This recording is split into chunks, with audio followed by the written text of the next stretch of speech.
Hello everyone, this is Ranjan Kumar Kalindi. तो आज हम लोग फिर से बात करने वाले हैं गवर्नमेंट जॉब अपडेट के बारे में। तो गवर्नमेंट सेक्टर के जॉब में सेल में वैकेंसी आई हुई है। सेल यानी कि steel authority of India limited में मैनेजमेंट ट्रेनी टेक्निकल के पोस्ट में टोटल 92 वैकेंसी आई है। सेल जो महारत्न एक कंपनी है, इसमें 92 पोस्ट आई हुई है। तो बात करते हैं सबसे पहले एलिजिबिलिटी का, मीन्स ब्रांचेस का। तो केमिकल इंजीनियरिंग वाले लोगों के लिए 3 पोस्ट निकाली गई है। सिविल इंजीनियरिंग वाले लोगों के लिए भी 3 पोस्ट है। इलेक्ट्रिकल इंजीनियरिंग वाले 26 पोस्ट है। इंस्ट्रूमेंटेशन इंजीनियरिंग के लिए 7 पोस्ट है। मैकेनिकल इंजीनियरिंग के लिए 34 पोस्ट है और मेट्रोलॉजिकल इंजीनियरिंग के लिए 5, माइनिंग इंजीनियरिंग के लिए 14 पोस्ट। तो टोटल 92 पोस्ट निकाली गई है इस पोस्ट एमटीटी में, यानी कि मैनेजमेंट ट्रेनी टेक्निकल के पोस्ट में। ओके, तो ये जो ब्रांचेज हैं, इसके अलावा सब ब्रांचेज भी एलिजिबल है इसमें। जैसे कि मैकेनिकल इंजीनियरिंग की बात करें तो मैकेनिकल इंजीनियरिंग के जो सब ब्रांच है, जैसे mechanical engineering, mechanical and automobile engineering, production and industrial engineering, production engineering technology, mechanical production and tool engineering. तो ये सारे जो मैकेनिकल इंजीनियरिंग के सब ब्रांच है, ये सारे लोग भी एलिजिबल है। मेट्रोलॉजिकल इंजीनियरिंग की बात करें तो इसमें metrological engineering, material science and engineering technology, industrial metrology, तो ये सारे एलिजिबल है मेट्रोलॉजिकल इंजीनियरिंग में। इलेक्ट्रिकल इंजीनियरिंग की सब ब्रांच की बात करें तो electrical engineering, electrical mechanics, power system and high voltage engineering, power plant engineering, electron and power engineering, तो ये सारे जो सब ब्रांच है इलेक्ट्रिकल इंजीनियरिंग के, ये भी एलिजिबल है। केमिकल इंजीनियरिंग की बात करें तो केमिकल इंजीनियरिंग में chemical engineering technology, electrochemical engineering, ये एलिजिबल है। सिविल इंजीनियर में civil engineering only. Instrumentation engineering की बात करें तो इसमें इसके जो सब ब्रांच है electronics engineering, electronics and instrumentation, electronics and communication, electronics and telecommunication, electronics and control, industrial electronics, applied electronics engineering technology. तो ये सारे जो इंस्ट्रूमेंटेशन इंजीनियरिंग के सब ब्रांच है, ये भी एलिजिबल है इस पोस्ट के लिए। माइनिंग इंजीनियरिंग की बात करें तो माइनिंग इंजीनियरिंग में mining engineering technology, mining and mechanic engineering and mineral engineering, तो ये सारे जो सब ब्रांच है डिसिप्लिन के, ये सारे भी इसमें क्या है, एलिजिबल है ये सारे पोस्ट। तो देखा जाए तो ओवरऑल ऑल ब्रांच इसमें एलिजिबल है कंप्यूटर साइंस को छोड़ के। ठीक है, अब सिलेक्शन प्रोसेस की बात करते हैं। तो इस पोस्ट का जो सिलेक्शन प्रोसेस रखा गया है वो 3 स्टेज में रखा गया है। सबसे पहले आपको ऑनलाइन एग्जाम देना होगा। ऑनलाइन एग्जाम देने के बाद जीडी में क्वालिफाई करना पड़ेगा। जीडी में क्वालिफाई करने के बाद इंटरव्यू में जाना पड़ेगा। ठीक है, तो ऑनलाइन जो एग्जाम होगा इसका वो कंप्यूटर बेस्ड होगा, यानी कि सीबीटी एग्जाम रखा गया है। और इसका इसमें डेट तो नहीं, मंथ अनाउंस किया गया है, जनवरी 2024 में इसका एग्जाम होने को है। ठीक है, और ऑल ओवर इंडिया में आप इसका कहीं भी सेंटर दे सकते हैं।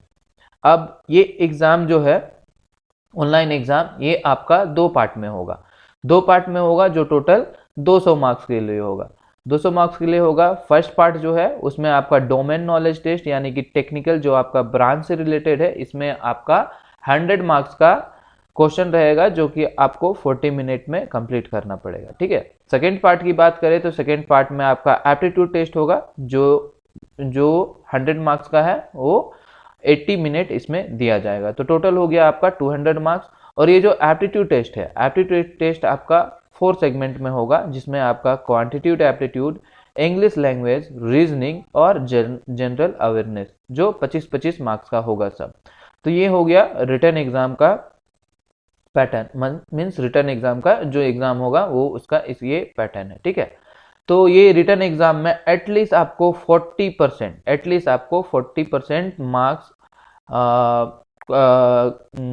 लाना पड़ेगा क्वालिफाई होने के लिए जीडी राउंड के लिए। जीडी यानी कि ग्रुप डिस्कशन राउंड के लिए आपको एटलीस्ट 40% मार्क्स इसमें स्कोर करना पड़ेगा, दोनों पार्ट मिला के, टेक्निकल और एप्टीट्यूड टेस्ट मिलाकर। ठीक है, सो उसके बाद आप जीडी राउंड के लिए एलिजिबल हो गए ग्रुप डिस्कशन के लिए। तो ग्रुप डिस्कशन के बाद आपको इंटरव्यू के लिए कॉल किया जाएगा। ठीक है, तो ये 3 स्टेज रखा गया है, रिटन टेस्ट, जीडी और इंटरव्यू। ठीक है, सिलेक्शन प्रोसेस के लिए। ठीक है, तो इसमें जो जब आपका सिलेक्शन हो जाता है अगर इस जॉब के लिए, तो सिलेक्शन होने के बाद इसमें आपको मैनेजमेंट ट्रेनी टेक्निकल के पोस्ट में 1 ईयर के लिए आपको ट्रेनिंग पीरियड में रहना पड़ेगा, प्रोबेशनरी पीरियड में आपको रहना पड़ेगा 1 ईयर के लिए। और इस केस में जब आपका ट्रेनिंग चल रहा हो तो उस केस में आपका बेसिक पे जो है वो 50,000 पर मंथ रहेगा, जो कि पे स्केल है 50,000 से 1,60,000 के रेंज में आपका पे स्केल रखा जाएगा, ठीक है।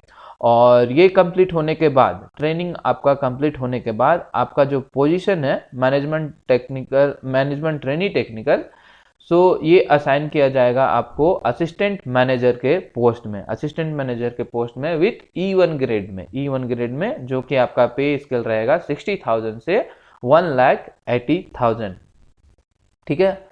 और इसके साथ अदर जो भी आपका गवर्नमेंट फैसिलिटी होता है ये सारा कुछ आपको इंक्लूड रहेगा इसमें, ठीक है।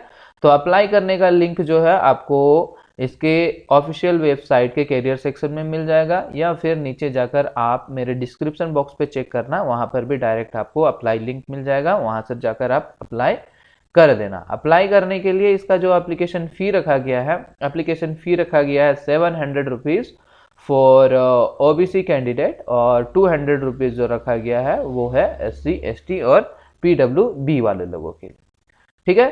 तो इसका एप्लीकेशन तो स्टार्ट हो चुका है, तो जल्द से जल्द इसको फिल कर देना अगर आप इसमें इंटरेस्टेड हो तो। और क्योंकि इसका डेट जो रखा गया है लास्ट 31 दिसंबर इसका डेट है लास्ट अप्लाई करने का, इसलिए उससे पहले आप इसको अप्लाई कर देना। और इससे रिलेटेड जो भी सिलेबस है, सिलेबस हुआ या फिर एग्ज़ाम पैटर्न और जो भी डिटेल्स है उसको सारा कुछ मैं आपको जल्द से जल्द अपडेट करता हूँ, ठीक है। तो चैनल पे नए हो तो इसे सब्सक्राइब कर देना ताकि आप हमसे हमेशा के लिए जुड़े रहें और लोगों के साथ इसे शेयर करें। Thank you.